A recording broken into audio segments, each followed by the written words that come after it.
Moi, je connais un ami qui vend le Mbitakola. Ils sont déjà pratiquement 26.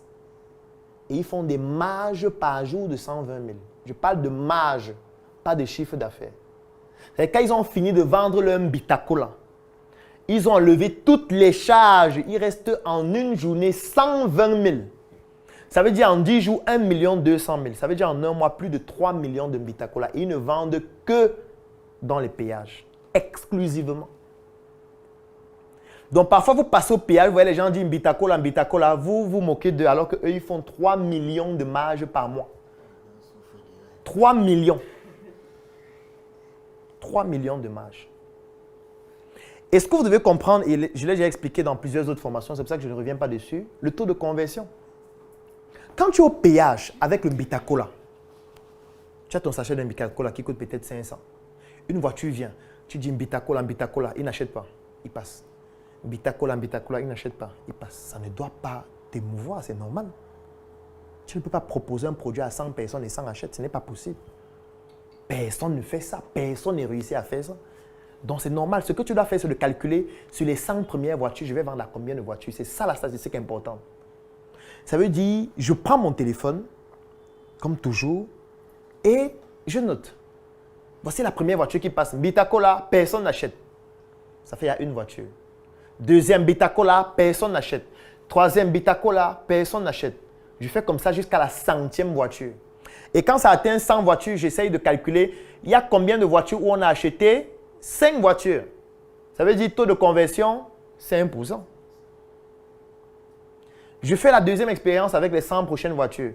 Mbitakola, Mbitakola, Mbitakola, Mbitakola. Je vois le nombre de voitures qui achètent sur 100 encore. Je me rends compte qu'il y a 7 qui ont acheté. Ça fait 7%.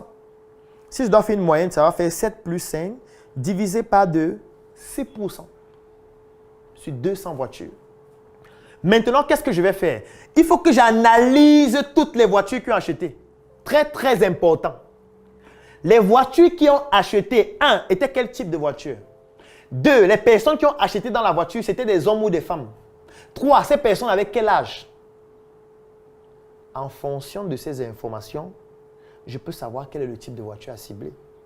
Parce que si c'est que je me rends compte que sur les 12 voitures qui ont acheté, 11 voitures, c'était les bus. Quand les voitures, c'est un peu pas sur une pape. C'est une application pratique de l'information statistique que j'ai. Si je me rends compte que sur 200 voitures, il y a 12 voitures qui ont acheté. Sur les 12 voitures, 10 c'était des cars. Je ne prospecte que les autres voitures, j'attends juste les cars. Quand un car vient, je pars, je propose. Si ce n'est pas un car, je ne pars pas. Je reste là, je fais autre chose. Et là, j'essaye de prospecter 100 cars pour voir mon taux de conversion sur 100 cars. Et ce qui va se produire de manière très réelle et très objective, c'est que le taux de conversion va augmenter. Parce que tu vas te rendre compte que tu as prospecté 100 cars et sur 100 cars, tu as vendu à 20. C'est-à-dire que tu as un taux de conversion de 20% lorsqu'il s'agit des cars. Ça veut dire que quand tu vas recruter les 20 autres personnes qui vont vendre les Mbitakola avec toi, tu vas leur donner une instruction. Vous ne prospectez que les cars. Les cars de telle entreprise qui ont telle superficie ou tel volume. Et eux, tout ce qu'ils vont faire, c'est qu'eux, ils recherchent seulement les cars.